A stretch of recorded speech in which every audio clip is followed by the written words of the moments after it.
আমরা অনন্ত শক্তি নিয়ে লড়ি। আমাদের জনসংখ্যা কি কম? ওনারা ভাবছেন যে বাংলাদেশ ছোট্ট একটা দেশ, আমরা জনসংখ্যা কম। আমি দেখি আমাদের জনসংখ্যা কত, ধরুন 20 কোটি, ধরুন বাংলাদেশের জনসংখ্যা 20 কোটি, তাই না?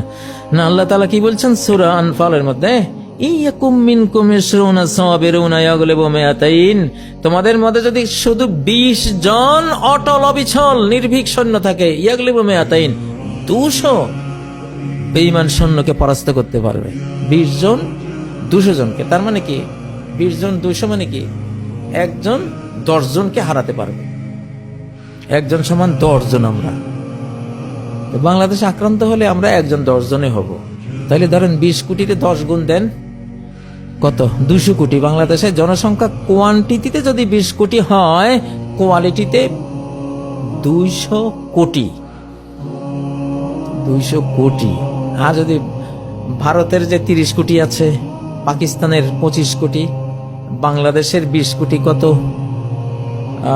30, এদিকে 45 আর এদিকে 20, 75, প্রায় 80 কোটি। 80 কোটি হবে। তাহলে 80 কোটিকে 10 দিয়ে পূরণ দেন, 800 কোটি। ভারতের ভেতরে বাংলাদেশে পাকিস্তানে মিলে মুসলমানের কোয়ালিটিগত সংখ্যা, কোয়ান্টিটিতে 80 কোটি, কোয়ালিটিতে এরা কোরআন বলছে তোমরা 800 কোটি, গোটা মানব জাতির সমান।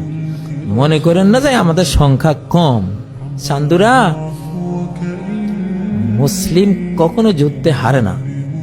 মুসলিম যদি যুদ্ধে ঝাঁপায়, আক্রমণ করেন আর ঝাঁপিয়ে পড়ে, হেরে যাবে না, হেরে যাব না ইনশাআল্লাহ। কপাল পড়বে না নিজের দেশের। আমরাই ভারত স্বাধীন করে দিয়েছিলাম মুসলিমদের 200 বছরের যুদ্ধে।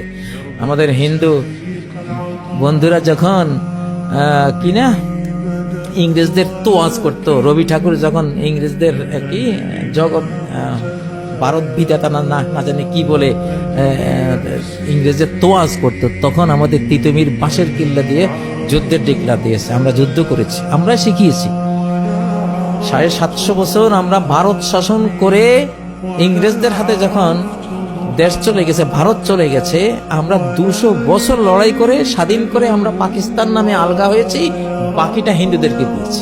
আমাদের শৌর্য বীর্যের কারণে তারাও সাহসী হয়ে অংশ নিয়েছিল। ভারত স্বাধীনতার পেছনে মুসলিমদের অবদানই সবচেয়ে বেশি। আজকে মুসলিমদেরকে বলে যাচ্ছেন, মুসলিমদেরকে মারতে আসতেছেন, মুসলিমদের উপরে এইভাবে অত্যাচার, এইভাবে মিথ্যাচার করছেন।